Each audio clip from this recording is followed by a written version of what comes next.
Inihulog ng sariling asawa mula sa ikalimang palapag habang buntis para lamang sa pera ng insurance. Habang nag-aagaw buhay sa ibabaw ng sasakyan ng bilyonaryong si Jonathan, narinig ni Clarissa ang halakhak ni Mark at ng madulas na biyenan. Inakalang patay na siya, ngunit nagkamali sila.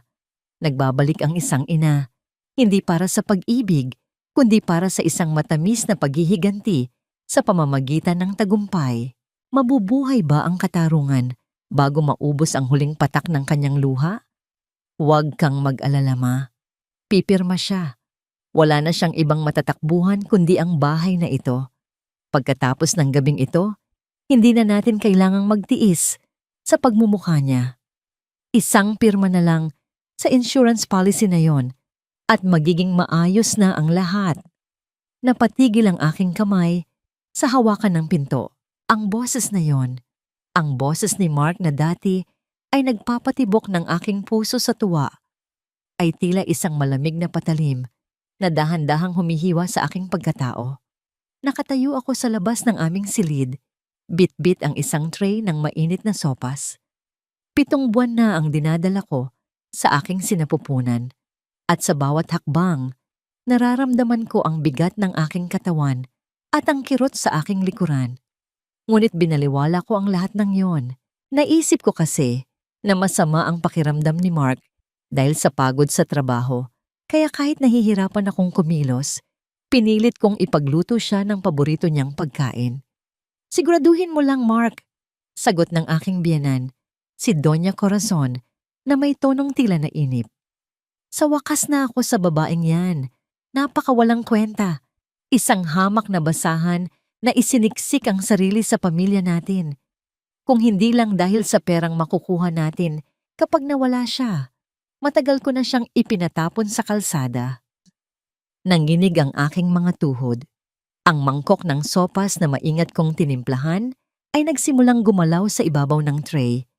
Ang bawat salitang lumalabas sa kanilang mga bibig ay tila lason na dumadaloy sa aking mga tainga. 10 taon. 10 taon ko silang pinagsilbihan. Ibinigay ko ang lahat ng aking ipon para maipatayo ang negosyong ipinagmamalaki ni Mark ngayon. Tiniis ko ang bawat panlalait, ang bawat sampal, at ang bawat gabing umiiyak ako ng tahimik sa kusina para lang mapanatili ang kapayapaan sa bahay na ito. Akala ko, kapag dumating ang aming anak, magbabago ang lahat. Akala ko, sa wakas ay makikita na nila ang halaga ko. Dahan-dahang bumukas ang pinto. Hindi ko na napigilan ang aking sarili. Tumulo ang aking mga luha, bumabagsak sa mainit na sabaw na sumasagisag sa aking huling hibla ng pagmamahal. Nakita ako ni Mark. Walang gulat sa kanyang mga mata. Wala ring pagsisisi. Ang tanging nakita ko ay ang matinding puot at pagkadiri. Na tila ba isa akong dumi na nakadikit sa kanyang mamahaling sapatos. Clarissa! Malamig niyang tawag sa aking pangalan. Narinig mo naman pala. Hindi na natin kailangang magkunwari. Bakit, Mark? Halos pabulong kong tanong. Ang boses ko ay basag sa tindi ng sakit. Para sa pera, ibinigay ko na ang lahat sa iyo. Ang buhay ko, ang pangarap ko. Pati ang anak natin, Mark. Bakit kailangang umabot sa ganito? Isang mapait na tawa ang pinakawalan ni Doña Corazon mula sa likuran ni Mark. Anak? Clarissa, huwag kang magpatawa. Ang batang iyan ay isa lang pabigat katulad mo. Isang sagabal sa marangyang buhay na nararapat para sa anak ko. Lalong humigpit ang hawak ko sa aking tiyan. Nararamdaman ko ang malakas na sipa ng aking sanggol. Tila ba nararamdaman din niya ang panganib na nakapaligid sa amin. Halimaw kayo, sabi ko, habang dahan-dahang umaatras patungo sa terrace. Hindi niyo mahahawakan ang anak ko. Hinding-hindi ko pipirmahan ang papel na yan. Nagbago ang mukha ni Mark. Ang kanyang pagiging kalmado ay napalitan ng isang madilim na aura. Humakbang siya nang mabilis patungo sa akin. Ang bawat yabag ng kanyang sapatos sa sahig ay tila tunog ng hatol ng kamatayan. Wala kang pagpipilian, Clarissa. Sabi ko naman sa'yo, wala ka ng ibang matatakbuhan. Naramdaman ko ang malamig na bakal ng rehas ng terrace sa aking likuran. Ang hangin sa labas ay umiihip ng malakas, tila nakikiramay sa bawat patak ng aking luha. Mula sa ikalimang palapag, ang mga ilaw ng lungsod sa ibaba ay tila maliliit na bituin na saksi sa aking katapusan. Mark, pakiusap, ang bata. Pagmamakaawa ko habang nakatingin sa kanyang mga mata na dati ay puno ng mga pangakong walang hanggan. Ngunit walang awa sa mga matang yon. Isang malakas na tulak ang naramdaman ko sa aking mga balikat. Nawalan ng balanse ang aking mga paa. Ang tray na hawak ko ay bumagsak. Ang mangkok ng sopas ay nagkadurog-durog sa semento, tulad ng aking puso. Sa isang sandali, naramdaman ko ang kawalan ng lupa sa ilalim ng aking mga paa. Ang tanging nakita ko ay ang madilim na langit at ang anino ni Mark na nakatayo sa itaas. Malamig na pinapanood ang aking paghulog habang bumabagsak ako sa gitna ng kadiliman. Isang panalangin lang ang namutawi sa aking isipan. Hindi para sa aking sarili, kundi para sa buhay na nasa loob ko. Ang hangin ay humahampas sa aking mukha. Nilulunod ang aking huling hininga. Sa dinami-dami ng bagyo na sinuong ko para sa kanya, bakit ako pa ang kailangang maiwan sa ulan? Bakit ang taong pinag-alayan ko ng aking buong mundo ang siya ring kukuha ng huling liwanag sa aking mga mata? Ang bawat hininga ko ay tila paghigop ng libu-libong karayom. Sa bawat pag-angat ng aking dibdib, may matalim na hapdi na gumuguhit mula sa aking mga tadyang hanggang sa aking utak. Hindi ko maidilat ang aking mga mata. Ang paligid ay balot ng isang malapot at madilim na hamog. Ngunit ang bawat pandinig ko ay tila naging mas matalas. Naririnig ko ang mahinang ugong ng mga makinang nakakabit sa aking katawan. Ang bawat tunog nito ay tila isang babala na anumang oras ay maaari akong bumitaw. Hindi pa ito ang katapusan mo, Clarissa. Lumaban ka. Para sa anak mo, huwag kang susuko. Isang boses, malalim, baritono, at puno ng pag-aalala.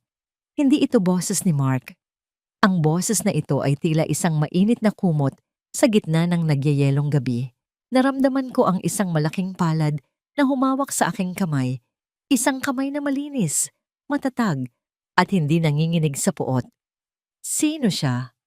Bakit pakiramdam ko ay ligtas ako sa kanyang tabi habang ang huling alaala ko ay ang malupit na pagtulak sa akin ni Mark sa bingit ng kamatayan? Pilit kong inalala ang mga huling sandali. Ang hangin, ang sigaw, na hindi lumabas sa aking lalamunan at ang malakas na pagbagsak. Ang sakit na naramdaman ko nang tumama ang aking likuran sa matigas na bakal at salamin ay hindi maipaliwanag. Akala ko, sa semento ako lulanding. Akala ko, magiging isang mantsa na lang ako sa kalsada na pagpipiestahan ng mga usisero. Ngunit tila may sumalo sa akin, isang himala, sa gitna ng malupit na trahedya. Sir Jonathan, kailangan niyo na pong lumabas. Bawal po ang manatili rito ng matagal, lalo na't hindi pa stable ang lagay ng pasyente. Wika ng isang boses babae, marahil ay isang nurse. Ilang minuto pa. Babayaran ko ang kahit magkano. Siguraduhin niyo lang na walang makakaalam na narito siya. Lalo na ang asawa niya, sagot ng lalaki. Ang pangalang Jonathan ay tila isang batingaw na gumising sa isang bahagi ng aking alaala. 10 taon. 10 taon na ang nakalilipas mula nang huli ko siyang makita. Ang lalaking tinalikuran ko dahil pinili ko ang ligtas at payak na buhay kasama si Mark. Anong meron ng tadhana at sa pagitan ng buhay at kamatayan, siya ang muli kong natagpuan. Gusto kong sumigaw. Gusto kong itanong kung nasaan ang anak ko. Ang aking tiyan. Ang 7 buwang buhay na dinala ko nang may pag-asa, kumusta na siya? Ngunit ang aking dila ay tila paralisado. Ang tanging nagawa ko ay ang bahagyang paggalaw ng aking mga daliri sa loob ng kanyang palad. Naramdaman ko ang paghigpit ng hawak ni Jonathan. Naririnig mo ba ako, Clarissa? Nandito ako. Hindi kita pababayaan. At ang baby, ginagawa ng mga doktor ang lahat. Mabubuhay kayo. Ang mga salitang iyon ay tila isang haplos sa aking durog na kaluluwa. Ngunit sa likod ng pag-asang iyon, naroon ang takot.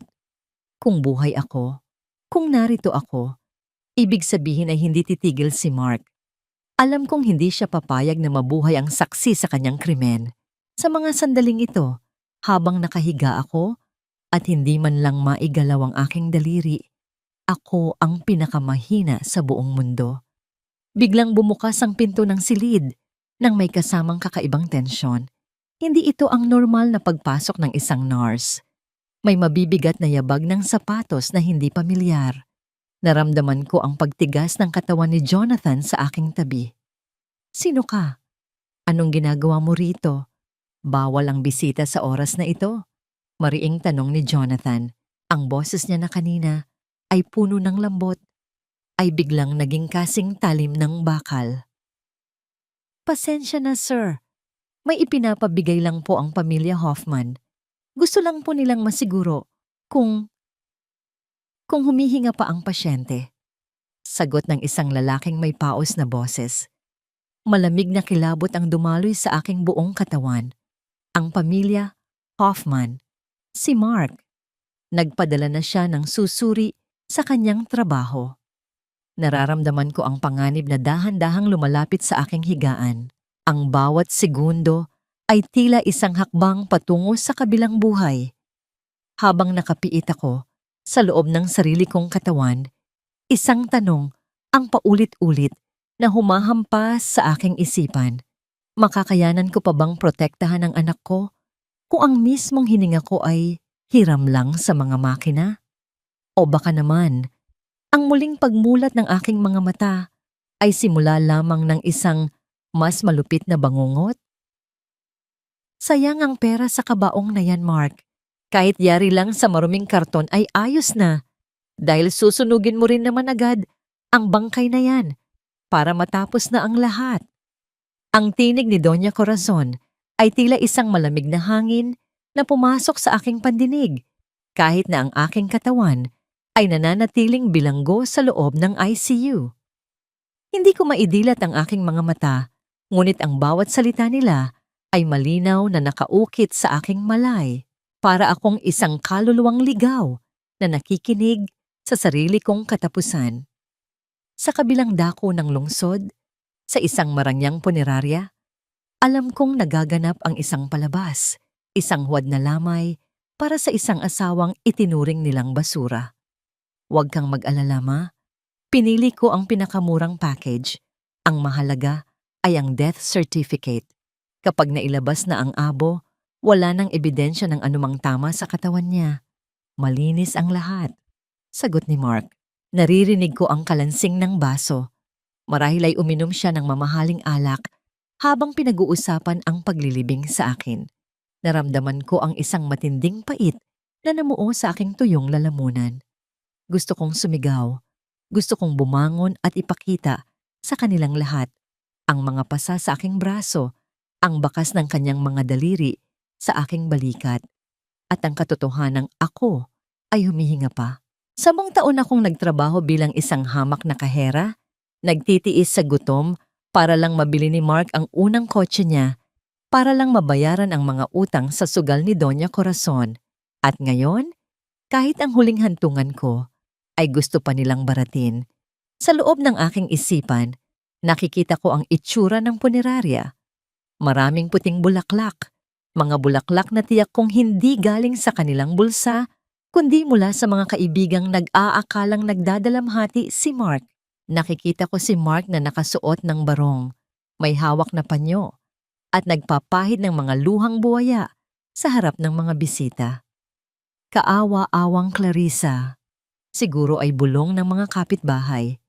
Napakabuting asawa, bakit kailangang mahulog sa terrace?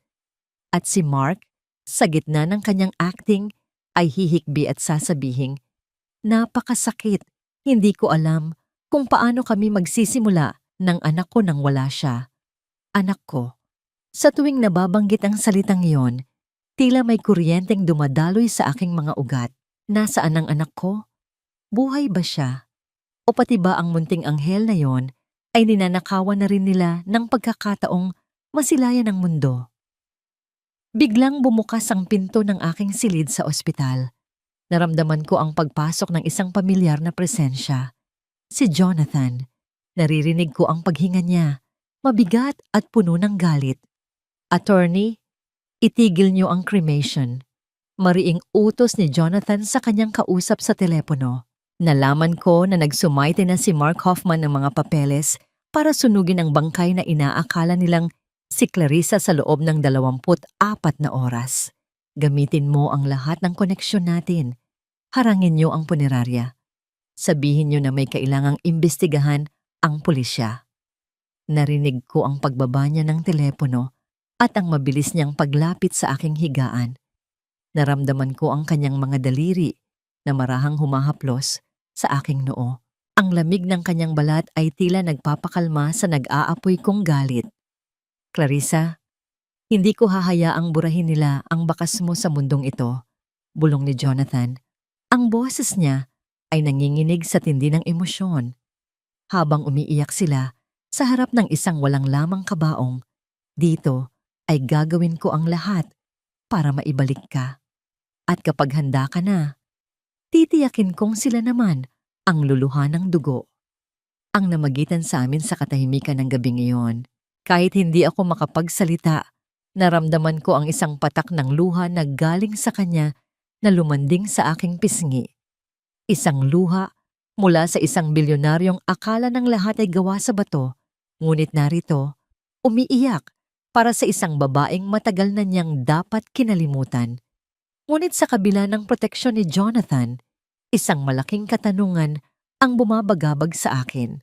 Paano kung magtagumpay si Mark na makuha ang pera ng insurance bago pa ako makabangon? Paano kung ang kapangyarihan ng pera ay mas mabilis kaysa sa aking paggaling?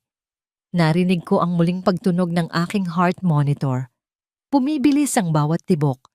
Sa kabilang dako, sa punerarya, narinig ko sa aking gunita ang huling halakhak ni Doña Corazon. Mark, pirmahan mo na ang mga hululing papeles. Bukas na bukas, bago sumikat ang araw, abo na lang ang matitira sa babaeng yan. At kasama ng kanyang abo, ay lalaho na rin ang lahat ng ating mga problema. Sa dinami-dami ng sakripisyo ko, hanggang sa huling sandali ba, ay kailangan pa rin nilang itago ang katotohanan sa ilalim ng mga uling? Ganito na lang ba ang halaga ng isang asawang nagmahal ng tapat, isang pirasong papel, at isang tumpok ng abo? Kailangan na nating piliin, Sir Jonathan, ang bata o ang ina. Ang mga salitang yon ng doktor ay tila isang malakas na kulog na yumanig sa aking natutulog na kamalayan kahit nakapikit ang aking mga mata at tila nakabaon ako sa ilalim ng isang malalim at madilim na balon. Ang bawat kataga ay malinaw na humihiwa sa aking puso. Sa loob ng madilim na silid ng aking isipan, sumisigaw ako, iligtas niyo ang anak ko. Huwag niyo akong intindihin. Ibigay niyo sa kanya ang pagkakataong mabuhay na ipinagkait sa akin. Naramdaman ko ang mabilis na paggalaw ng aking kama. Ang kalansing ng mga bakal na kagamitan ay naging isang nakatutulig na ingay sa aking pandinig. Dinala ako sa isang silid na mas malamig, kung saan ang amoy ng gamot at kemikal ay tila mas matapang. Ito na ba ang katapusan? Pagkatapos ng lahat ng paghihirap ko sa kamay ni na Mark, mamamatay ba kaming dalawa ng anak ko sa gitna ng malamig na operating room na ito? Gawin niyo ang lahat. Iligtas niyo silang dalawa. Narinig kong boses ni Jonathan, nanginginig ngunit may awtoridad. Kung kailangang dalhin ang pinakamagaling na surgeon sa mundong ito, gawin niyo. Huwag niyo silang pababayaan. Naramdaman ko ang isang matalim na tusok sa aking balat at pagkatapos ay isang kakaibang init na dumadaloy sa aking mga ugat. Unti-unti, ang ingay ng paligid ay naglaho. Ngunit sa gitna ng kawalan, may isang imaheng nabuo, isang maliit na kamay na pilit na umaabot sa akin. Hindi ko alam kung gaano katagal ang lumipas. Ang sumunod kong naramdaman ay ang isang kakaibang gaan sa aking katawan. At pagkatapos, sa gitna ng nakabibinging katahimikan ng aking pagkawala, isang himala ang nangyari. Isang manipis, gumaralgal, at basag na tinig ang bumasag sa katahimikan. Hindi ito tunog ng makina. Hindi ito boses ng mga doktor. Ito ang unang iyak ng aking anak. Ang tunog na yon ay tila isang maliit na kampanilyang ginto na gumising sa aking kaluluwa mula sa mahimbing na pagkakaidlip. Sa bawat hagulgol ng maliit na nilalang na yon, naramdaman ko ang pagdaloy ng buhay pabalik sa aking mga daliri. Isang matapang na batang lalaki, bulong ng isang nurse, at ang tunog ng kanyang paghikbi ay narinig ko rin. Pilit kong idinilat ang aking mga mata. Ang liwanag ng silid ay tila sumusugat sa aking paningin, ngunit hindi ako sumuko. Sa gilid ng aking paningin, nakita ko ang isang maliit na bundle na nakabalot sa puting tela. Ang aking anak. Ang aking kaisa-isang dahilan para manatili sa mundong ito. Ngunit ang ligayang iyon ay panandalian lamang. Narinig ko ang mabilis na yabag ng mga paa sa labas ng silid. Ang tunog ng mga sapatos na nagmamadali sa pasilyo ay tila isang babala ng paparating na bagyo. Sir Jonathan, may mga tauhan ni Mark Hoffman sa lobby. Nagpipilit silang pumasok at tinitingnan ang bawat record ng mga bagong panganak. Narinig kong bulong ng isang lalaki, marahil ay bodyguard ni Jonathan. Hindi nila maaring malaman na buhay ang bata. Sagot ni Jonathan, ang boses niya ay puno ng tensyon. Rosa, kunin mo ang bata. Ipuslit mo siya sa back exit. Dalhin mo siya sa ligtas na lugar na itinuro ko sa'yo. Huwag kang titigil hanggat hindi ka nakakalayo sa lungsod na ito.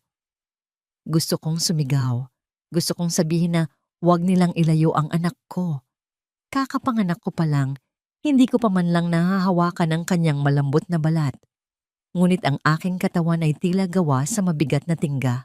Ang tanging nagawa ko ay ang pagtulo ng isang mainit na luha mula sa aking mga mata habang pinapanood ko ang anino ni Rosa na dahan-dahang lumalayo, bit-bit ang aking buhay at pag-asa. Patawad, Clarissa, bulong ni Jonathan sa aking tabi, habang hinahawakan ang aking nangangatog na kamay. Kailangang mangyari ito para sa kaligtasan niya. Sa mata ng mundo, patay ka na. At ang anak mo ay hindi kailanman isinilang. Ang bumalot sa amin nang maramdaman ko ang mahigpit na pisil ni Jonathan. Sa gitna ng sakit ng aking katawan at ng pangungulila sa aking anak, naramdaman ko ang isang uri ng pagmamahal na hindi ko kailanman naramdaman kay Mark. Isang pagmamahal na handang magsakripisyo at magtago sa dilim para lamang sa kaligtasan ng iba. Ngunit habang nakatingin ako sa bakanteng higaan sa tabi ko, isang nakatutulig na katanungan ang bumabagabag sa aking isipan. Kailan ko muling mahahawakan ang aking anak?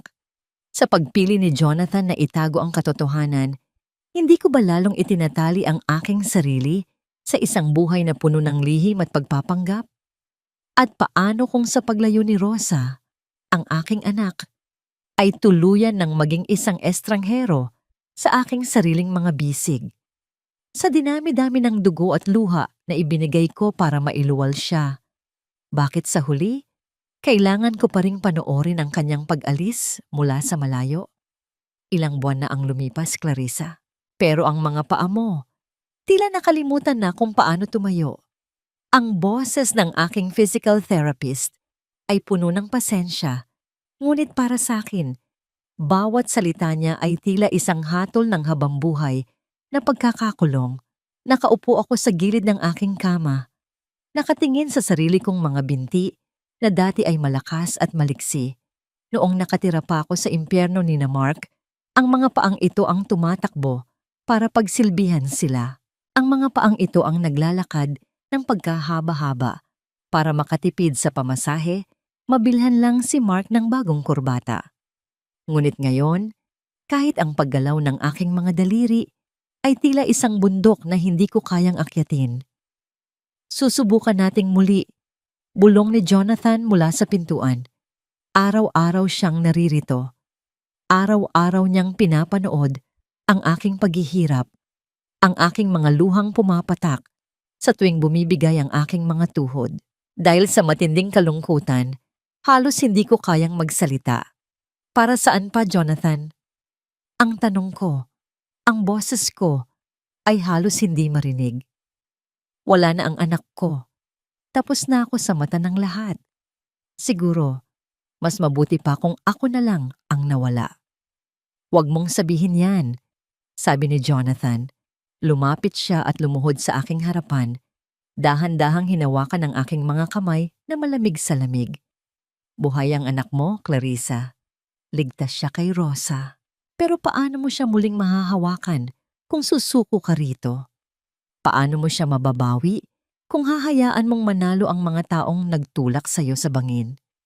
Naramdaman ko ang isang kislap ng galit sa aking dibdib. Isang maliit na apoy na nagsimulang tumupok sa aking kawalan ng pag-asa. Tama siya.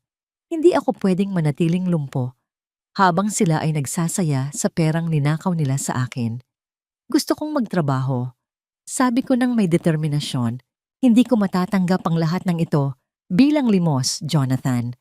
Ang mga hospital bills, ang pagkain, ang lahat. Gagawin ko itong utang. Kapag nakatayo na ako, babayaran kita. Gusto kong turuan mo ako kung paano lumaban sa mundo nyo. Gusto kong maging kasing talim mo. Ngumiti si Jonathan, isang ngiting may halong lungkot at paghanga. Hindi mo kailangang magbayad, Clarissa. Pero kung yan ang magbibigay sa iyo ng lakas para tumayo, sige, magsisimula tayo sa ibaba. Tuturuan kita ng lahat ng alam ko tungkol sa negosyo habang pinapalakas mo ang katawan mo. Lumipas ang mga linggo ng matinding pagdurusa.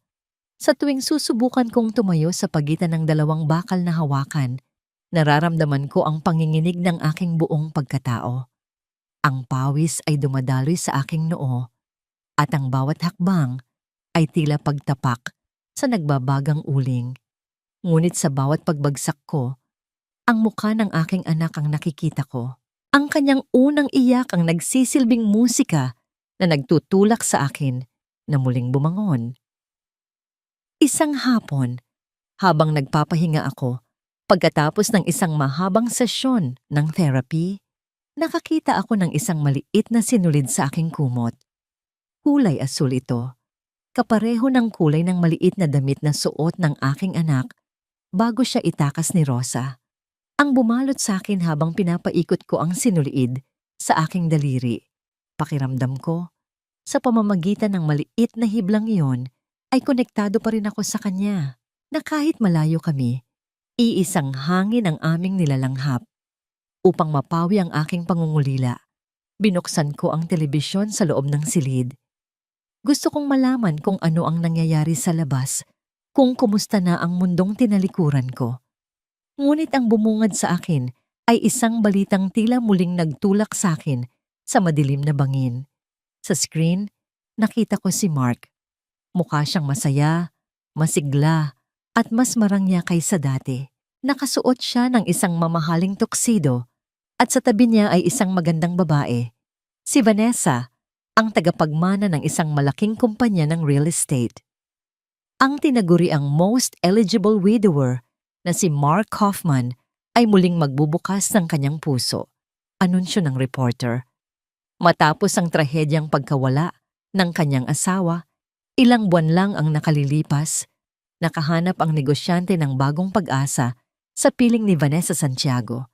Ang kanilang engrandeng kasal ay gaganapin sa susunod na buwan. Naramdaman ko ang mabilis na pagtibok ng aking puso. Ang aking mga kamay ay naikuyom ko ng kusa. Wala pang isang taon mula nang ihulog niya ako para mamatay. At ngayon ay ipapalit na niya ang isang bagong babae na magsisilbing susunod niyang biktima ng kasakiman.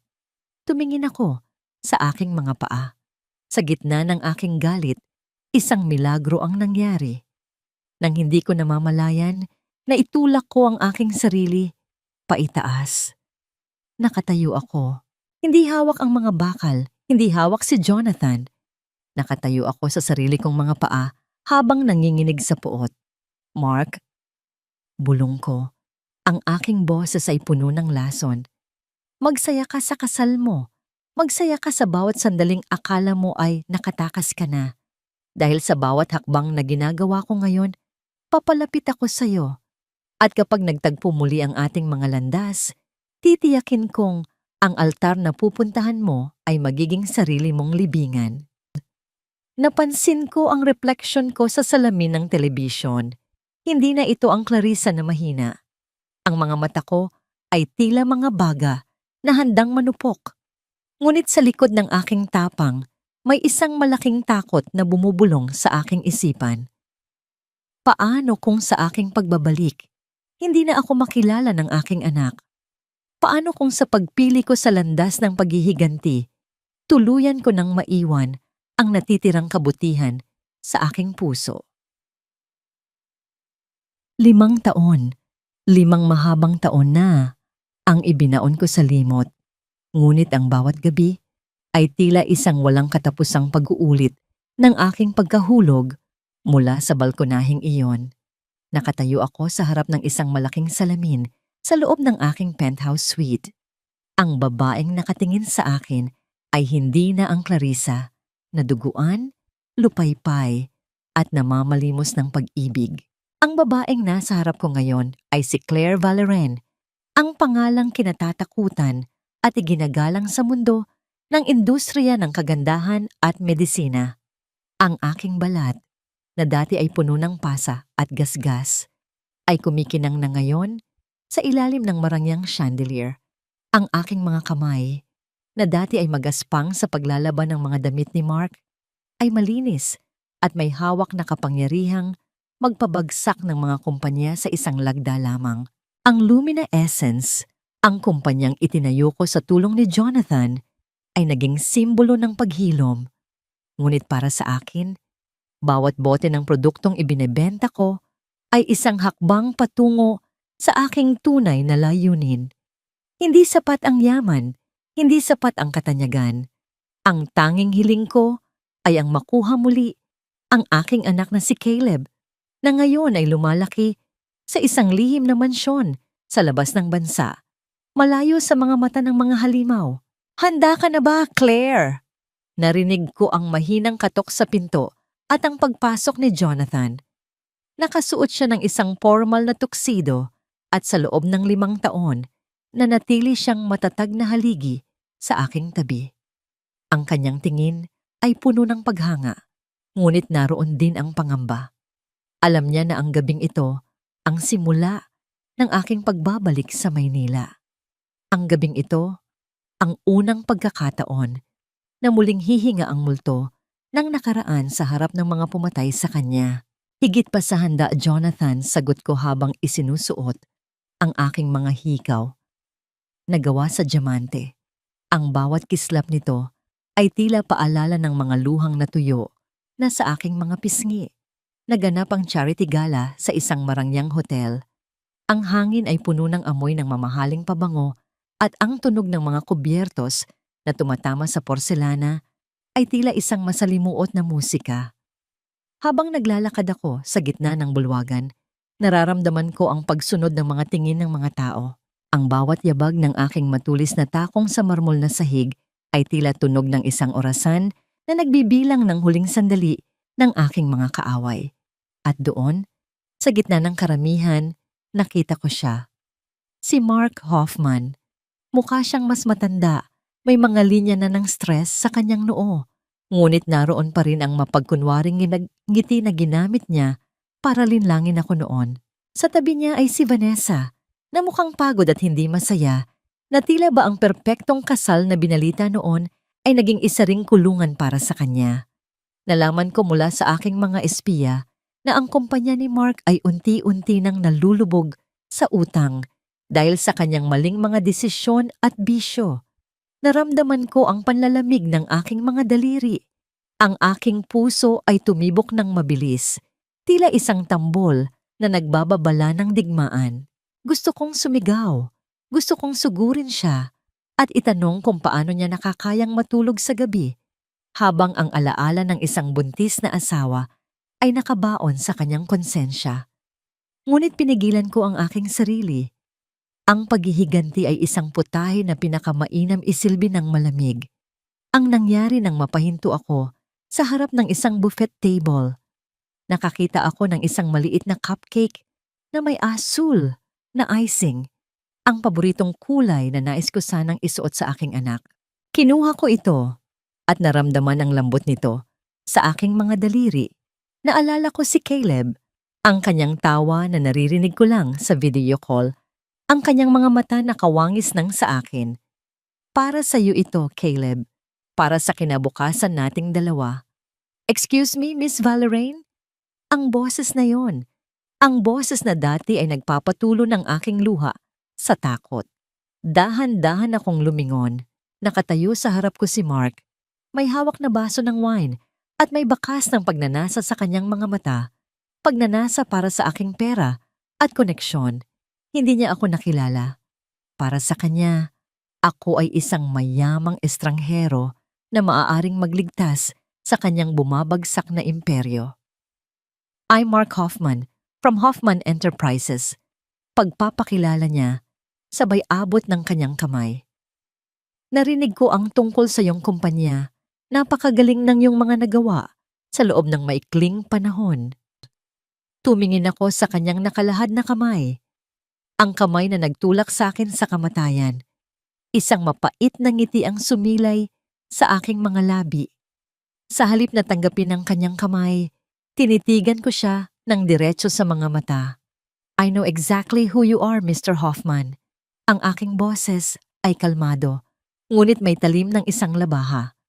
At alam ko rin kung ano ang halaga ng bawat pangakong lumalabas sa iyong bibig. Bahagyang nangunot ang kanyang noo. Tila may pamilyar na bagay siyang naramdaman, ngunit hindi niya matukoy kung ano. Ang takot ay sandaling dumaan sa kanyang mga mata bago ito napalitan ng pagkalito. Sa gitna ng aming pagtititigan, lumapit ang isang waiter at aksidenteng nasagi ang braso ni Mark. Dahilan para matapon ang kaunting alak sa aking mamahaling damit. Agad na humingi ng paumanhin ang waiter, ngunit si Mark, sa kanyang dating ugali, ay nagsimulang pagalitan ng bata nang may kasamang panlalait. Wala ka bang mata? Alam mo ba kung magkano ang damit ng kausap ko? Sigaw ni Mark. Dito ko napatunayan na ang mga halimaw ay hindi nagbabago. At sa gabing ito, habang nakikita ko ang kanyang tunay na kulay sa harap ng lahat, isang plano ang nabuo sa aking isipan. Ang pagkikita naming ito ay hindi aksidente. Ito ang unang baitang ng kanyang impyerno. Ngunit habang tinitingnan ko ang kanyang mukha, isang tanong ang hindi ko maalis sa aking isipan. Hanggang kailan ko kayang itago ang aking pagkatao sa harap ng taong naging kabahagi ng aking buhay? At paano kung sa huli, ang puot na nararamdaman ko ang siyang maging mitya ng sarili kong pagkasira? Isang legacy na itinayo sa pangarap ng iba. Hindi ba, Mr. Hoffman?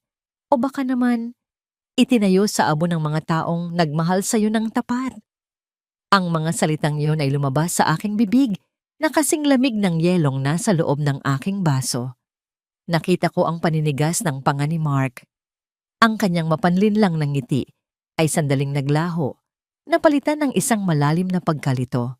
Tinitigan niya ako, pilit na hinahanap sa aking mga mata ang isang pamilyar na anino. Ngunit ang Claire Valeraine na nasa harap niya ngayon ay balot ng kumpiyansa at kapangyarihan, mga bagay na kailanman ay hindi niya nakita sa kawawang Clarissa. Legacy? Pilit na tawa ni Mark habang bahagyang inaayos ang kanyang mamahaling kurbata. Masyado kang matalinhaga, Miss Valeraine. Sa mundo ng negosyo, ang tanging mahalaga ay ang dulo ng kontrata at naniniwala ako na ang Hoffman Enterprises at ang Lumina Essence ay maaring makabuo ng isang bagay na katangi-tangi. Inikot ko ang aking baso Pinapanood ang bawat pag-alon ng alak sa loob nito. Nararamdaman ko ang bawat pintig ng aking puso sa aking lalamunan. Ang bawat sentimetro ng balat ko ay tila nag-aapoy sa galit habang malapit siya sa akin. Ang amoy ng kanyang pabango. Ang pabangong ako pa, ang bumili para sa kanya nung anibersaryo namin, ay tila isang lason na sumusakal sa aking paghinga. Katangi-tangi. Pag-uulit ko, may halong pangungutya. Gaya ng paraan mo ng pagpapatakbo sa kumpanya mo ngayon, nabalitaan ko na marami kang utang, Mr. Hoffman. At ang iyong asawa, tumingin ako sa malayo kay Vanessa na mukhang pagod na nakikipag-usap sa ibang mga sosyalra. Tila hindi siya masaya sa legacy na ibinibigay mo sa kanya. Biglang nagbago ang timpla ng mukha ni Mark. Ang kanyang mga mata ay nagdilim at sa isang saglit, nakita ko ang halimaw na nagtulak sa akin sa balkonahe. Lumapit siya ng bahagya, sapat na para maramdaman ko ang kanyang mainit na hininga. Vanessa is complicated. Bulong niya, ang boses ay puno ng pagkairita. Masyado siyang demanding. Akala niya ay umiikot ang mundo sa kanya dahil lang sa pera ng tatay niya. Kung alam ko lang na ganito siya, sana ay hindi ko na lang siya pinakasalan. Minsan, nakakamiss din ang isang asawang marunong sumunod nang walang reklamo. Isang asawang alam ang kanyang lugar. Naramdaman ko ang isang matalim na kirot sa aking dibdib. Ang lugar na sinasabi niya ay ang kusina, ang pagiging sunod-sunuran at ang pagiging biktima ng kanyang mga kamay. Ang dumaan sa aking isipan nang mahawakan ko ang maliit na peklat sa aking siko na tago sa ilalim ng aking mamahaling gown. Ang peklat na nakuha ko nang itulak niya ako sa lababo dahil lang sa maalat na ulam. Noong mga oras na yon, humingi ako ng tawad. Ngayon, gusto ko siyang luhurin sa harap ko para humingi ng tawad sa bawat segundong ninakaw niya sa akin. Kawawang Vanessa, pabulong kong sabi, habang dahan-dahang hinahaplos ang aking diamanteng kwintas. Mukhang mahilig ka sa mga babaeng kaya mong kontrolin, Mr. Hoffman. Ngunit babalaan kita, ang Lumina Essence ay hindi mo makokontrol. At ako ang pinakamalaking pagkakamali na susubukan mong hawakan. Tumalikod ako at nagsimulang maglakad palayo. Nararamdaman ko ang kanyang mga mata na nakatusok sa aking likuran, puno ng pagnanasa at pagkalito. Ngunit bago pa ako makalayo, isang kamay ang humawak sa aking braso. Hindi si Mark, si Vanessa. Ang kanyang mga mata ay namumula. Tila katatapos lang umiyak sa banyo. Ang kanyang mga labi ay nanginginig at ang kanyang pagkakahawak sa akin ay mahigpit. Tila isang taong nalulunod na naghahanap ng maisasama sa paglubog. Huwag kang magpapalinlang sa kanya. Pabulong na babala ni Vanessa. Ang boses ay puno ng takot. Ang lalaking yan. Kukuha siya ng lahat sa iyo hanggang sa wala nang matira sa iyong kaluluwa. Tignan mo ako. Tignan mo kung ano ang ginawa niya sa akin sa loob lang ng ilang taon. Tinitigan ko si Vanessa. Sa kanyang mga mata, nakita ko ang sarili ko 5 taon na ang nakalilipas. Ang parehong takot, ang parehong pagod. Isang bahagi ng aking puso ang gustong yumakap sa kanya. Ngunit ang mas malaking bahagi ay nagsasabing bahagi siya ng karma na dapat maranasan ni Mark. Salamat sa babala, Vanessa, sabi ko. Dahan-dahang tinatanggal ang kanyang kamay. Ngunit huwag kang mag-alala para sa akin. Alam ko kung paano humarap sa mga halimaw. Habang naglalakad ako patungo sa labasan, narinig ko ang malakas na sigaw ni Doña Corazon mula sa kabilang dako ng hall. Pinapagalitan ng isang waiter dahil sa isang maliit na pagkakamali. Ang kanilang pamilya ay tila isang nabubulok na prutas, maganda sa labas, ngunit puno ng uod sa loob. Sumakay ako sa aking sasakyan kung saan naghihintay si Jonathan. Pagkasara ng pinto, tila nawala ang lahat ng aking lakas. Napasandal ako sa upuan at huminga ng malalim. Ang aking mga kamay ay nanginginig ng husto. Nakausap mo siya? Tanong ni Jonathan. Ang boses ay puno ng pag-aalala. Oo, sagot ko, habang nakatingin sa labas ng bintana sa naglalakihang mga ilaw ng lungsod. At alam mo ba ang pinakamasakit, Jonathan? Sinabi niya na namimiss niya ang isang asawang katulad ko. Hindi dahil mahal niya ako, kundi dahil mas madali akong saktan. Isang dangling mystery ang nabuo sa aking isipan nang maalala ko ang tingin ni Vanessa. May kung anong alam si Vanessa tungkol sa mga huling gabi ni Clarissa na hindi ko pa natutuklasan. Jonathan, tawag ko sa kanya habang nakatingin sa madilim na kalsada. Kailangan nating bilisan ang pagbili sa mga utang ni Mark. Gusto kong bukas na bukas, paggising niya, ma-realize niya na ang tanging natitira na lang sa kanya ay ang kanyang pangalan. At ang pangalang iyon ay pagmamayari ko na. Ngunit sa gitna ng aking plano, isang tawag ang natanggap ko mula sa mansyon kung nasaan si Caleb. Ang boses ni Rosa sa kabilang linya ay puno ng kaba. Ma'am Claire, may mga lalaking paikot-ikot sa labas ng gate. Kanina pa sila nanonood. At ang isa sa kanila, kamukhang kamukha ng tauhan ni Mark Hoffman noong araw na dinala niyo ang bata rito. Naramdaman ko ang paghinto ng mundo. Ang aking paghihiganti ay tila naging isang malaking panganib para sa kaisa-isang hiyas ng aking buhay. Sa dinami-dami ng pader na itinayo ko para protektahan ang aking anak, paano kung ang sarili kong galit ang magbukas ng pinto para mahanap siya ng halimaw na nagtangkang pumatay sa amin? Iligtas mo ang anak ko, Jonathan. Gawin mo ang lahat. Parang awa mo na. Ang sigaw ko sa loob ng sasakyan ay tila isang sugat na bumuka, mahapdi at puno ng nanunuot na takot.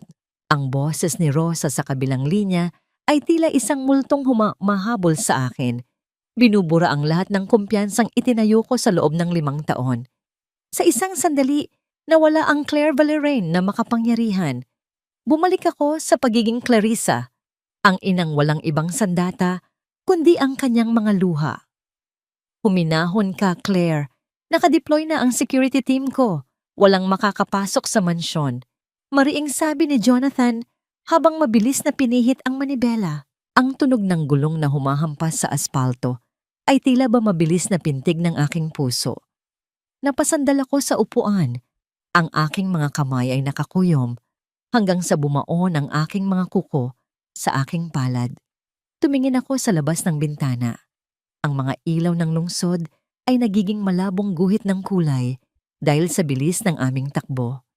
Sa loob ng 5 taon, nanirahan ako sa isang marangyang palasyo, ngunit ang totoo, bawat gabi ay tila nakatira pa rin ako sa ilalim ng tulay ng takot. Ang takot na isang araw, kukunin ni Mark ang tanging bagay na nagpapanatili sa akin sa mundong ito. Kinabukasan, sa halip na magtago, pinili kong sumalakay. Kung nagpapadala na si Mark ng mga tao para magmanman, ibig sabihin ay nararamdaman na niya ang panganib.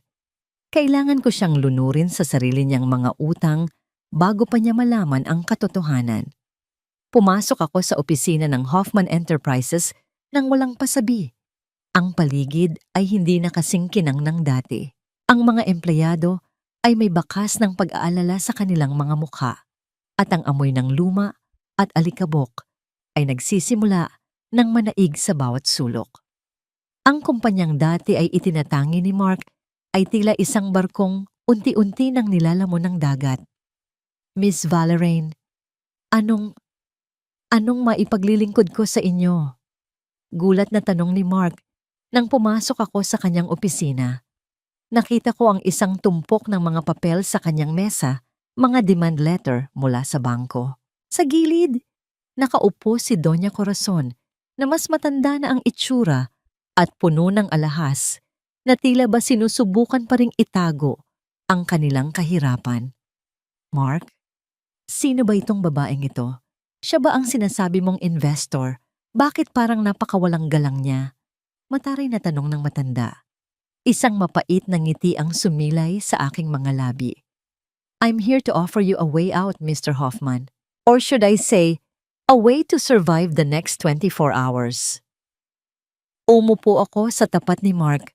Ang bawat galaw ko ay puno ng awtoridad. Ang lahat ng utang mo sa 3 malalaking bangko ay binili ko na. In short, Mark, ako na ang may-ari ng bawat pako, bawat semento at bawat hininga ng kumpanyang ito. Namutla si Mark. Ang panulat na hawak niya ay nalaglag sa sahig, lumikha ng isang mahinang tunog sa gitna ng katahimikan.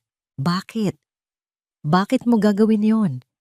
Hindi ba't sabi mo ay gusto mo tayong mag-partner? Business is business, Mark. Malamig kong sagot. Nakita ko ang record mo. Masyado kang pabaya. Masyado kang kampante. Akala mo ba ay habang buhay kang itataguyod ng swerte matapos ang lahat ng iyong ginawa? Ano bang alam mo sa mga ginawa ko? Singhal ni Mark, nagsisimula nang bumalik ang kanyang pagiging agresibo. Sino ka ba talaga para pakialaman ang buhay namin? Isang mayamang babae na pumasok lang sa buhay ko para sirain ang lahat? Tinitigan ko siya ng matagal. Ang nangyari nang mapansin ko ang isang lumang picture frame sa gilid ng kanyang mesa. Nakataob ito. Alam ko kung ano ang nasa loob niyon. Ang aming wedding photo na hindi niya itinapon dahil ginagamit niyang sympathy card para sa mga investor. Kinuha ko ang frame at dahan-dahang itinayo ito. Nakakalungkot. Bulong ko habang tinititigan ang mukha ng Clarissa sa litrato. Napakaganda niya at napakasama ng tadhana niya sa kamay ng isang lalaking hindi marunong magpahalaga. Naramdaman ko ang paninigas ng katawan ni Mark. Ang kanyang mga mata ay lumaki sa gulat habang pinapanood niya ang aking mga daliri na humahaplos sa salamin ng frame. May kung anong alaala, ang pilit na bumabalik sa kanya, ang paraan ng paghawak ko sa mga gamit, ang tono ng aking boses na tila pilit niyang iniiwasan. Mark, bakit parang nakakita ka ng multo? Tanong ko, may kasamang nakakatakot na lambing sa aking tinig. Biglang pumasok ang kanyang sekretarya, nanginginig at may hawak na telepono. Sir Mark, may tawag po mula sa pulisya. Tungkol daw po sa isang private investigator na ipinadala niyo sa Batangas. Nagkaroon daw po ng engkwentro sa labas ng isang pribadong mansyon. Naramdaman ko ang paghinto ng aking hininga. Ang dugo ko ay tila nagyelo sa aking mga ugat. Ang Batangas ay kung nasaan si Caleb. Anong engkwentro? Sigaw ni Mark sa sekretarya. Hindi pinapansin ang aking presensya. May isang bata daw po na nasaktan, sir. Ang mga salitang yon ay tila 1,000 saksak sa aking puso. Ang paligid ay nagsimulang umikot. Ang mukha ni Mark na puno ng takot ay naging malabo. Ang tanging naririnig ko ay ang paulit-ulit na salita sa aking isipan. Ang anak ko, ang anak ko. Hindi ko na napigilan ang aking sarili. Tumayo ako at sinampal si Mark ng napakalakas. Isang sampal na naglalaman ng 5 taong puot, 10 taong pasakit, at ang takot ng isang ina na mawalan ng anak. Kapag may nangyaring masama sa batang iyon, Mark Hoffman, pabulong kong sabi, ang boses ko ay hindi na galing sa isang bilyonaryo, kundi galing sa isang inang handang pumatay. Titiyakin kong ang impyerno ay magiging paraiso kumpara sa gagawin ko sa iyo. Tumakbo ako palabas ng opisina. Iniiwan silang tuliro. Ngunit bago ako makarating sa elevator, narinig ko ang sigaw ni Mark mula sa likuran ko. Clarissa, ikaw ba yan? Ang tanong na yon ay umalingaw-ngaw sa buong pasilyo. Tila isang huling hininga ng isang sikretong matagal nang nakabaon. Ngunit wala na akong pakialam. Ang tanging mahalaga ay ang makarating sa kaisa-isang hiyas na naitabibi ko sa gitna ng aking pagkawasak. Sa dinami-dami ng tagumpay na nakamit ko, mawawala bang muli ang lahat dahil sa huling sipa ng isang halimaw na dapat ay matagal ko nang pinatay? Buhay ka! Paanong nangyari na ang isang basurang tulad mo ay nagawang bumangon mula sa hukay? Ang boses ni Doña Corazon ay pumailan lang sa pasilyo ng ospital. kasing talim ng isang kalawanging kutsilyo. Nakatayo siya sa tapat ko, ang kanyang mukha ay namumutla sa takot na pilit niyang itinatago sa likod ng kanyang mapanlait na tingin. Sa likuran niya, si Mark ay tila isang rebultong hindi makagalaw. Ang mga mata ay nakapako sa akin. Pilit na hinahanap ang bawat bakas ng asawang itinapon niya 5 taon na ang nakalilipas. Nakaluhod ako sa sahig ng waiting room. Ang aking mga kamay ay nababalot pa rin ng tuyong dugo. Hindi ko sila tinitingnan. Ang tanging nakikita ko ay ang saradong pinto ng emergency room kung nasaan si Caleb. Ang bawat segundo ng paghihintay ay tila isang habambuhay na pagpapahirap. Ang bawat pagtibok ng aking puso ay tila isang pagsusumamo sa langit. Huwag ang anak ko. Kunin niyo na ang lahat sa akin. Huwag lang ang kaisa-isang hiyas na naitabi ko mula sa impyernong likha nila. Clarissa, sumagot ka. Sigaw ni Mark, dahan-dahang lumalapit. Kung buhay ka, nasaan ang pera?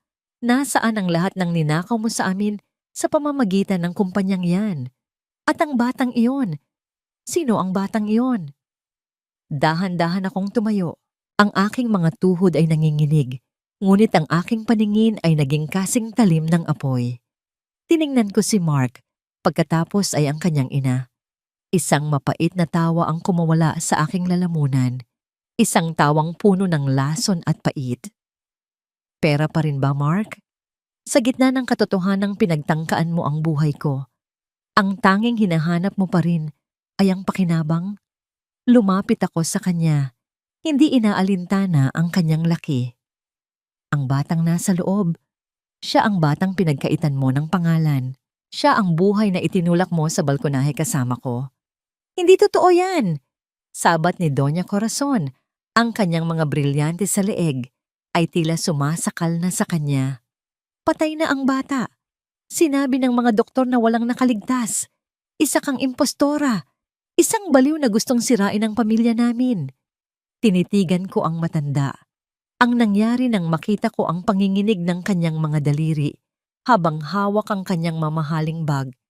Alam niya, nararamdaman niya ang bigat ng karma na dahan-dahang dumadagan sa kanyang dibdib.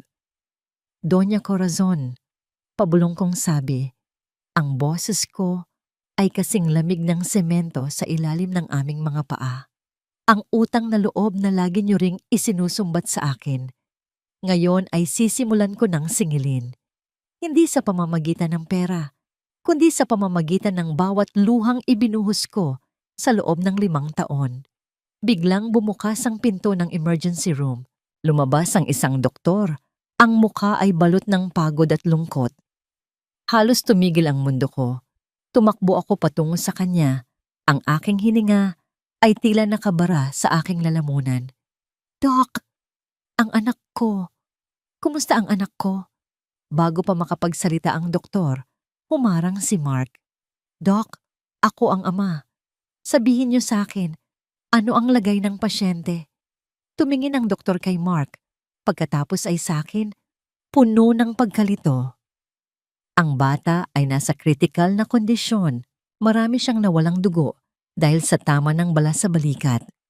Kailangan namin ng agarang blood transfusion, ngunit may pambihirang blood type ang bata. Wala kaming stock sa blood bank ngayon. Anong blood type? Tanong ni Jonathan na kararating lang. Ang kanyang mukha ay puno ng tensyon. Oh, negative, sagot ng doktor. Napatingin ako kay Mark. Alam ko ang blood type niya. Alam ko dahil ako ang laging nag-aalaga sa kanya tuwing nagkakasakit siya. Ang dugo niya ay pareho ng sa amin ni Caleb. Mark, pakiusap. Lumuhod ako sa harap niya. Kinalimutan ang lahat ng aking galit at garbo. Ibigay mo ang dugo mo para sa kanya. Siya ang anak mo. Kahit ito man lang, bilang kabayaran sa lahat ng ginawa mo, iligtas mo siya. Isang high-stakes na sandali ang bumalot sa pasilyo. Tumingin si Mark sa akin. Pagkatapos ay sa pinto ng ER. Nakita ko ang isang bahagi ng kanyang mukha na tila nalamuyot. Isang maliit na bahagi ng pagkatao na hindi pa tuluyang kinain ng kasamaan. Ngunit bago siya makahakbang, hinawakan ni Doña Corazon ang kanyang braso ng mahigpit. "Huwag, Mark. Bitag ito. Kapag ibinigay mo ang dugo mo, aaminin mo o mo na anak mo siya. Mapupunta sa kanya ang lahat ng ari-arian mo. Hahayaan mo bang makuha ng anak ng isang katulong ang lahat ng pinaghirapan natin?" Mariing bulong ng matanda. Napatigil si Mark. Tiningnan niya ang kanyang ina. Pagkatapos ay tumingin sa akin ng may malamig na kawalan ng pakiramdam. "Paano ko masisigurong akin yan, Clarissa? Baka naman anak iyan ng bilyonaryong kinalantari mo sa loob ng 5 taon. Ang mga salitang iyon ay tila isang huling bala na bumaon sa aking puso. Ang aking pag-asa ay tila isang kandilang hinipan ng malakas na hangin. Sa gitna ng aking kawalan ng pag-asa, naramdaman ko ang paglapit ni Jonathan. Inakbayan niya anak ko at itinayo mula sa pagkakayuko. "Hindi kailangan ng anak mo ang maruming dugo ng isang halimaw, Clarissa," sabi ni Jonathan. Ang boses niya ay puno ng puot habang nakatingin kay Mark. "Nahanap na namin ang donor. Paparating na siya." Isang dangling mystery ang nabuo nang makita ko ang isang pamilyar na mukha na naglalakad sa pasilyo. Si Vanessa, ang asawa ni Mark. Ang kanyang mukha ay matatag at ang kanyang mga mata ay nakapako kay Mark ng may matinding pagkamuhi. "Ako ang magbibigay ng dugo," sabi ni Vanessa. Ang kanyang boses ay nanginginig sa galit. "Dahil ang dugo ko ay O-negative din. At gagawin ko ito hindi para sa iyo, Mark, kundi para patunayan na mas may puso ang isang estranghero kaysa sa sariling ama ng bata." Naglakad si Vanessa papasok sa ER. Iniwan si Mark na tuliro at si Doña Corazon na nanggagalaiti sa galit. Ngunit bago ako makahinga ng maluwag, isang tunog ng sirena ang narinig mula sa labas ng ospital. "Sir Jonathan, ang mga pulis." Bulong ng isang bodyguard. May arrest warrant na para kay Mark Hoffman para sa attempted murder. 5 taon na ang nakalilipas. Naramdaman ko ang paglamig ng paligid. Ang oras ng paghuhukom ay narito na. Ngunit habang tinitingnan ko ang mukha ni Mark, na unti-unting napapalitan ng matinding takot, isang katanungan ang pilit na bumabangon sa aking isipan. Sapat na ba ang pagkakulong niya para mabura ang trauma ng aking anak? O ang katarungang ito ay simula lamang ng isang mas mahabang laban para sa aming kaligtasan? Sa dinamid-dami ng sakripisyo ko para sa katarungan, bakit ang pakiramdam ng tagumpay ay tila kasing pait ng aking mga luha? Hindi niyo ako pwedeng pusasan. Alam niyo ba kung sino ako? Ako si Mark Hoffman. Marami akong kakilala sa gobyerno. Isang tawag ko lang, mawawalan kayo ng trabaho. Ang boses ni Mark ay umalingaw-ngaw sa malinis at maputing pasilyo ng ospital. Ngunit sa pagkakataong ito, wala nang sinumang natakot. Ang mga tao sa paligid, mga nurse, doktor, at iba pang mga bisita ay nakatingin sa kanya ng may halong pandidiri at awa. Wala na ang kislap ng kanyang kapangyarihan. Ang tanging natira ay ang isang lalaking nanginginig sa takot, habang ang malamig na bakal ng posas ay humahalik sa kanyang mga pulso. Ang tunog ng mekanismo ng posas na naglalapat ay tila ang huling tuldok sa mahabang kabanata ng kanyang mga kasalanan. Nakatayo ako, ilang metro ang layo sa kanya, katabi si Jonathan. Ramdam ko ang panginginig ng aking mga kamay, hindi dahil sa takot, kundi dahil sa bigat ng emosyong sa wakas ay pinakakawalan ng aking dibdib. Tumingin ako kay Mark. Ang lalaking ito, na dati ay itinuring kong mundo, ay tila isang maliit at kaawa-awang nilalang na lamang na ngayon. "Clarissa, sabihin mo sa kanila. Sabihin mo na nagkamali lang sila!" Sigaw ni Mark nang makita ako. Ang kanyang mga mata ay nanunuyo, nagmamakaawa. "Patawarin mo ako. Gagawin ko ang lahat. Ibabalik ko ang lahat. Ang pera, ang kumpanya. Magsisimula tayo ulit kasama ang anak natin." Isang mapait na ngiti ang sumilay sa aking mga labi. Humakbang ako nang dahan-dahan patungo sa kanya. Ang bawat yabag ng aking sapatos sa tiles ng ospital ay tila isang mabigat na pasanin na unti-unting nawawala sa aking balikat. Magsisimula ulit? Pabulong kong tanong. Mark, namatay na ang Clarissa na kilala mo 5 taon na ang nakalilipas. Ang Clarissa na naniwala sa mga kasinungalingan mo ay ibinaon mo na sa ilalim ng simento ng balkonaheng iyon. Ang kaharap mo ngayon ay ang babaeng binuo muli ang sarili mula sa mga piraso ng pagkawasak na iniwan mo. Mark, anak ko! Histerikong sumigaw si Doña Corazon habang pilit na humaharang sa mga pulis. Ang kanyang mamahaling perlas sa leeg ay naputol sa gitna ng kaguluhan at ang mga butil nito ay nagkalat sa sahig, gumugulong sa bawat sulok gaya ng kanilang gumuho na dangal. Ang nangyari nang makita ko ang matanda na luhod sa sahig, pilit na pinupulot ang mga pekeng perlas, isang paglalarawan ng kanyang buhay na puro palamuti, ngunit walang tunay na halaga. Clarissa, parang awa mo na. Huwag mong gawin ito sa anak ko. Utang na loob, kami ang nagbigay sa iyo ng pangalan. Pangalan? Pag-uulit ko habang nakatingin sa kanya nang may matinding pait. Ang tanging ibinigay niyo sa akin ay pilat sa aking katawan at sugat sa aking kaluluwa. Ang utang na loob na sinasabi niyo ay matagal ko nang nabayaran ng dugo at luha. Ngayon, katarungan naman ang maniningil. Habang hinihila ng mga pulis si Mark palayo, naramdaman ko ang paglapit ni Vanessa.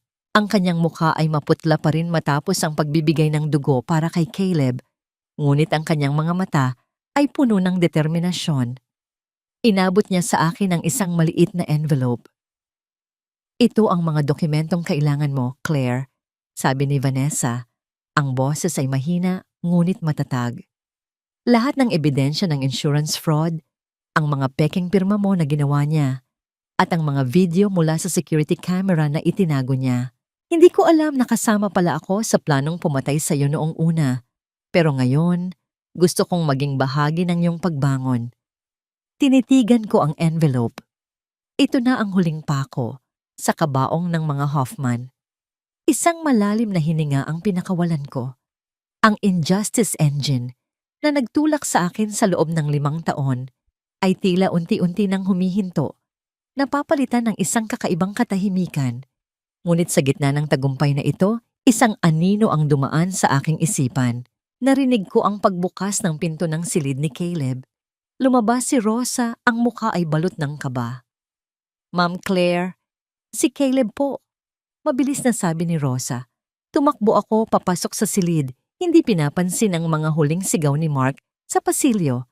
Ang amoy ng gamot at ang mahinang tunog ng heart monitor ang sumalubong sa akin. Doon, sa ibabaw ng puting higaan, nakita ko ang aking maliit na anghel. Ang kanyang mga mata ay bahagyang nakadilat, tila naghahanap ng liwanag. Mama, pabulong niyang tawag. Ang kanyang boses ay tila isang himig mula sa langit na nagpabagsak sa lahat ng aking matitigas na pader. Napahagulgol ako sa gilid ng kanyang higaan. Hinawakan ko ang kanyang maliit na kamay, ang kamay na kasing init ng pag-asa. Sa sandaling iyon, hindi mahalaga ang yaman, ang paghihiganti, o ang pagbagsak ng aking mga kaaway. Ang tanging mahalaga ay ang tibok ng puso ng aking anak sa ilalim ng aking mga daliri. Nandito na si Mama Caleb. Hindi na tayo muling magtatago. Wala nang muling mananakit sa atin. Bulong ko sa kanyang tainga habang hinahalikan ko ang kanyang noo. Isang dangling mystery ang nabuo nang mapansin ko ang isang maliit na itim na sasakyan na nakapark sa tapat ng ospital mula sa bintana ng silid. Isang lalaking nakasuot ng sombrero ang nakatingin sa aming floor. At sa kanyang kamay ay may hawak siyang isang lumang litrato. Isang litratong hindi ko pagmamay-ari, ngunit pamilyar ang mukha ng babaeng nasa loob nito. Sino ang taong ito na tila nagbabantay sa aming huling laban? At bakit pakiramdam ko ay may isa pang lihim na nakatago sa likod ng aking pagkakahulog sa balkonahe na hindi kayang ipaliwanag ng ang puot ni Mark? Sa dinami-dami ng katarungang nakuha ko ngayong gabi, bakit pakiramdam ko ay nagsisimula pa lamang ang tunay na bagyo na magbubunyag sa aking tunay na pagkatao? Ang amoy ng kalawang, lumang pawis at malamig na semento ay tila isang makapal na usok na sumalubong sa akin pagpasok ko sa visiting area ng City Jail.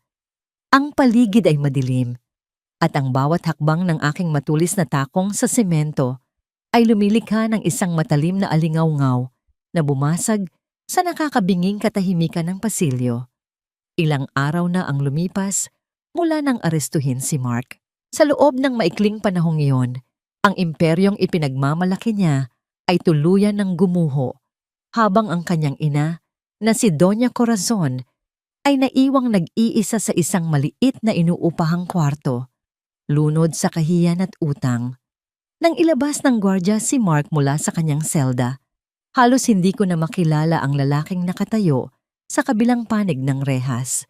Wala na ang mamahaling suit, wala na ang maayos at makintab na buhok.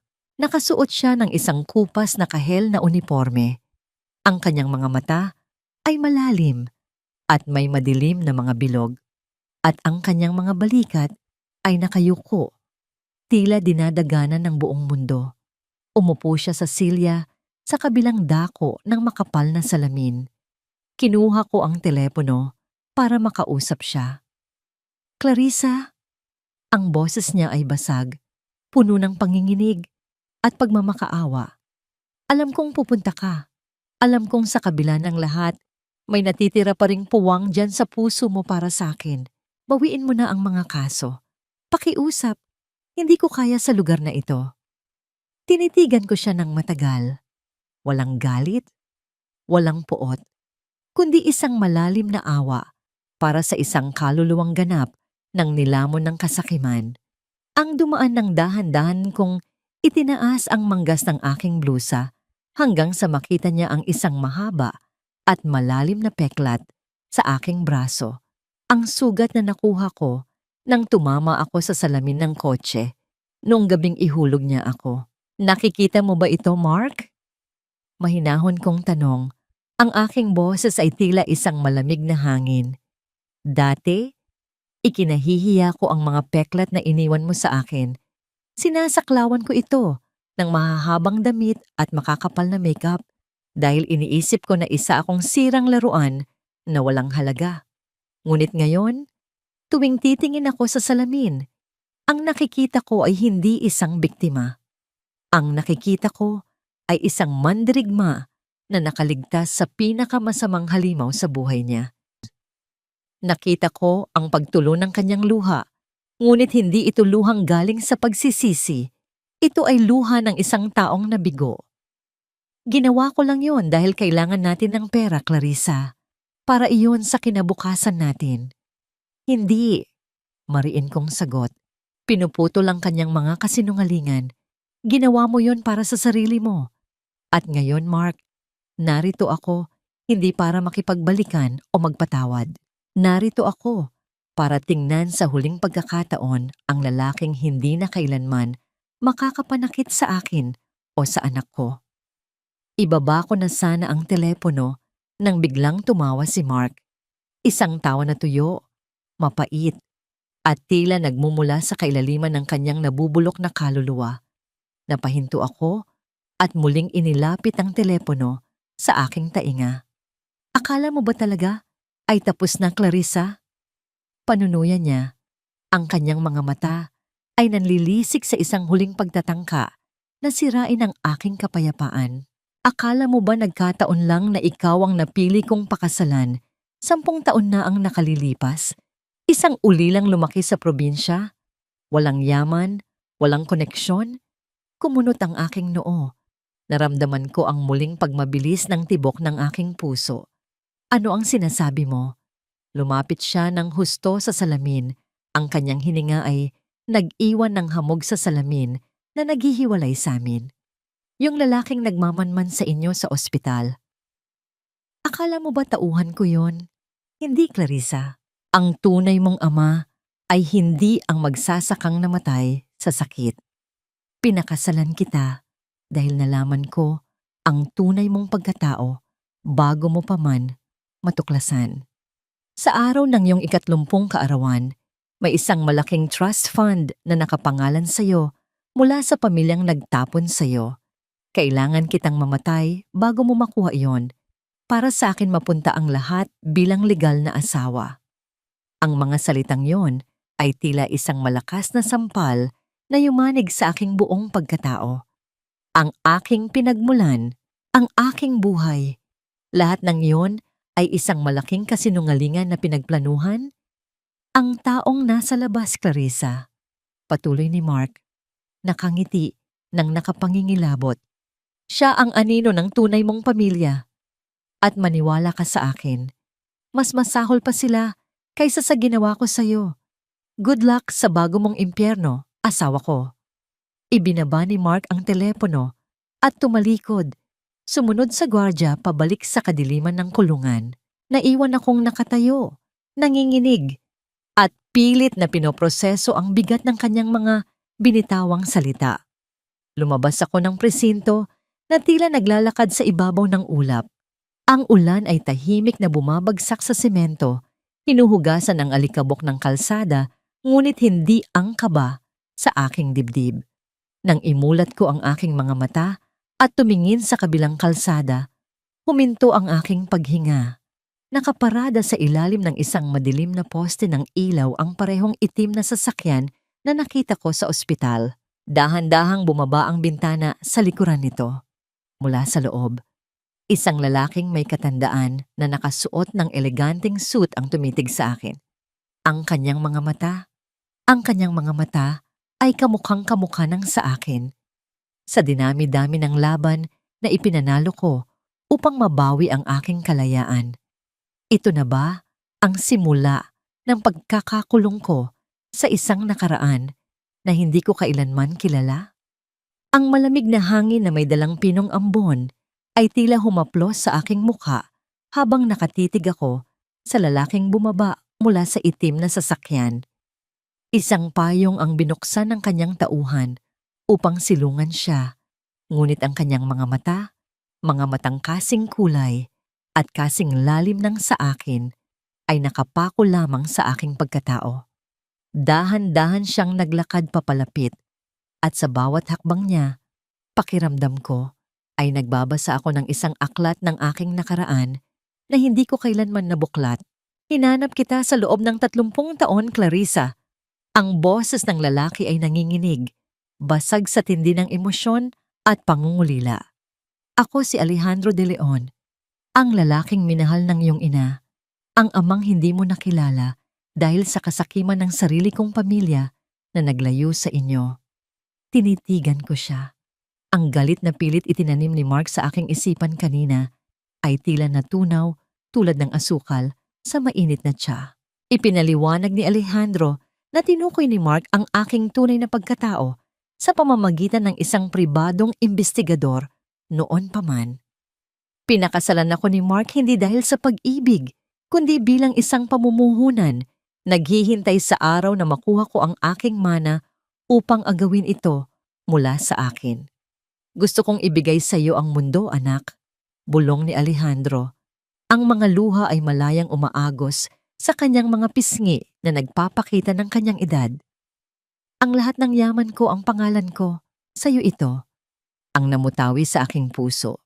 Dati, ang mga salitang ito ang pinapangarap kong marinig, na may magliligtas sa akin, na may magmamahal sa akin ng buo at mag-aahon sa akin sa kahirapan. Ngunit habang nakatingin ako sa kanya, isang mapayapang ngiti ang sumilay sa aking mga labi. Dahan-dahan kong hinawakan ang kanyang nanginginig na kamay. Salamat, Papa. Ang unang pagkakataon na binigkas ko ang salitang iyon ay nagdala ng kakaibang ginhawa sa aking dibdib. Ngunit hindi ko na kailangan ng yaman o kaharian. Nakapagtayo na ako ng sarili kong imperyo mula sa sarili kong mga peklat. Pero kung gusto ninyong maging bahagi ng buhay ko, bukas ang pinto ng aking tahanan para sa isang lolo na magmamahal kay Caleb. Niyakap niya ako ng mahigpit. Sa yakap na yon, natapos ang kabanata ng Clarissa Naulila at walang halaga. Lumipas ang ilang buwan at ang madilim na ulap ng kahapon ay tuluyan ng napalitan ng sikat ng araw. Sa isang malawak at luntiang lupain sa labas ng Maynila, ang amoy ng mga namumukadkad na sampagwita at ang mainit na dampi ng araw ay pumuno sa paligid. Nakatayo ako sa harap ng isang magandang gusali na may nakapaskil na malaking pangalan, Bahay Kanlungan ni Caleb. Ito ay isang sanctuary at pundasyon para sa mga kababaihang biktima ng pang-aabuso. Isang lugar kung saan hindi nila kailangang matakot, kung saan tuturuan silang tumayo sa sarili nilang mga paa tulad ng ginawa ko. Habang nagbibigay ako ng talumpati, nakita ko ang mga mukha ng mga babaeng naroroon. May mga pasa sila na naghihilom, may mga matang puno ng kaba, ngunit nang magtama ang aming mga paningin, nakita ko ang pag-asa. Ipinakita ko sa kanila na ang pagiging durog ay hindi katapusan, kundi isang pagkakataon upang buuin ang sarili bilang isang mas matibay na bersyon ng ating pagkatao. Sa gilid ng entablado, nakatayo si Rosa habang karga-karga si Caleb. Ang anak ko ay malusog, nakangiti, at ang kanyang halakhak ay ang pinakamagandang musika na nagpapawi sa lahat ng aking pagod. Siya ang aking tunay na yaman. Siya ang katarungan na hindi mabibili ng anumang salapi. Pagsapit ng gabi, ang paligid ay nabalot ng mainit at gininto ang liwanag ng mga ilaw sa aking penthouse. Nakatayo ako sa balkonahe. Dati, ang espasyong ito ang pinakakinatatakutan ko. Dati, ang balkonahe ay sumisimbolo ng kamatayan, ng malamig na hangin, at ng malupit na pagtulak.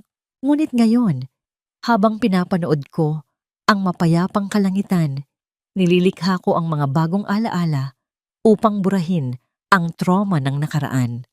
Naramdaman ko ang paglapit ni Jonathan. May dala siyang 2 kopita ng red wine.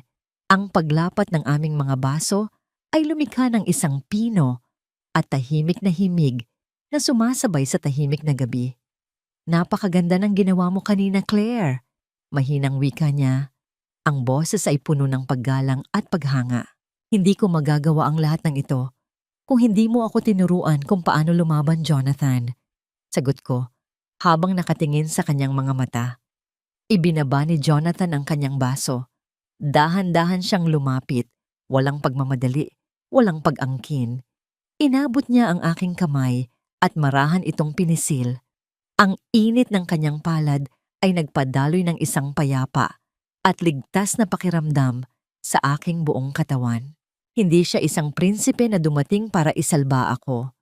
Siya ay isang kapareha na piniling maglakad sa tabi ko habang nilalakbay ko ang aking sariling dilim. Hindi kita tinuruang lumaban, Claire. Ipinakita ko lang sa'yo ang lakas na matagal nang natutulog sa loob mo. Bulong niya. Dahan-dahan niyang inilapit ang kanyang sarili at ang kanyang noo ay dumampi sa aking noo. Naramdaman ko ang kanyang mainit at kalmadong paghinga. Ipinikit ko ang aking mga mata. Hinahayaan ang aking sarili na sumandal sa kanyang balikat. Sa pagkakataong ito, wala nang halong takot. Isang pagmamahal na nagbibigay ng respeto at kalayaan.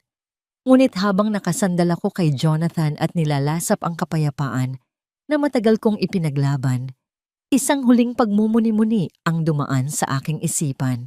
Ang pag-ibig ba, tulad ng araw matapos ang isang mahabang bagyo, ay sapat na upang tuluyang patuyuin ang mga naiwang luha sa aking kaluluwa? Nakahanda na ba akong isara ang aklat ng kahapon at buksan ang huling pahina patungo sa walang hanggang kapayapaan? Ang tunog ng mga alon na dahan-dahang humahalik sa pampang ay tila isang malambing na hele na nagpapatahimik sa aking kaluluwa. Nakaupo ako sa malambot at mainit na buhangin ng dalampasigan habang ang kulay kahel at lilang sinag ng lumulubog na araw ay nagbibigay ng ginintuang kislap sa paligid. Malayo ang tingin ko sa abot tanaw kung saan ang langit at dagat ay nagtatagpo sa isang walang hanggang yakap. Ilang metro ang layo sa akin, naririnig ko ang masayang tawa ni Caleb habang hinahabol niya ang maliliit na bula ng dagat. Kasama niya si Jonathan at ang aking ama na si Alejandro. Ang makita ang aking anak na malusog, tumatakbo ng may kalayaan at may ngiting abot hanggang sa kanyang mga mata, ang pinakamalaking tagumpay na nakamit ko sa buong buhay ko. Hindi ang mga parangal sa negosyo, hindi ang yaman na nasa aking bangko, kundi ang kaligtasan ng kaisa-isang hiyas na muntik nang manakaw sa akin. Sa kabilang panig ng katahimikang ito, alam kong ang katarungan ay ganap nang naisakatuparan. Balita ko ay unti-unti nang kinakain ng pagsisisi at takot si Mark sa loob ng 4 na sulok ng kanyang malamig na selda.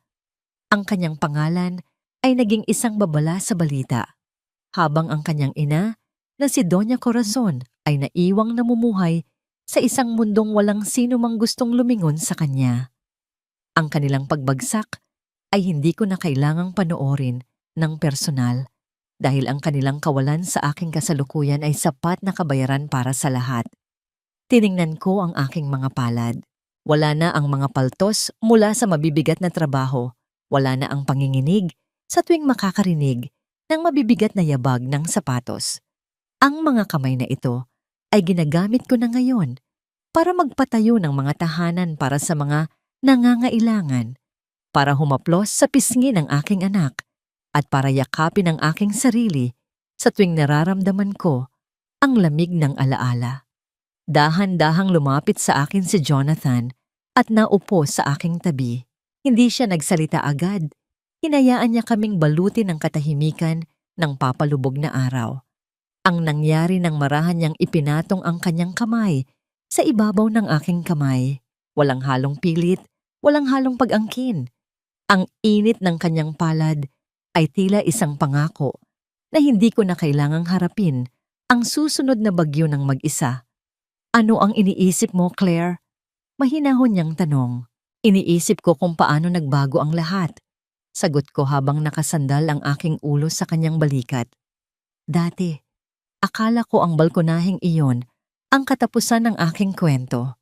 Ngunit dito, sa harap ng malawak na dagat na ito, napagtanto ko na yun pala ang unang pahina ng aking tunay na pagsilang.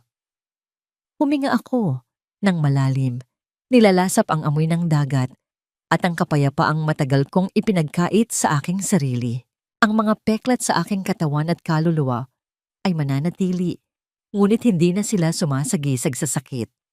Sila ay mga medalya ng aking katatagan, mga marka na nagpapatunay na kahit gaano katindi ang paghulog sa atin ng mundo, may kakayahan tayong lumipad muli.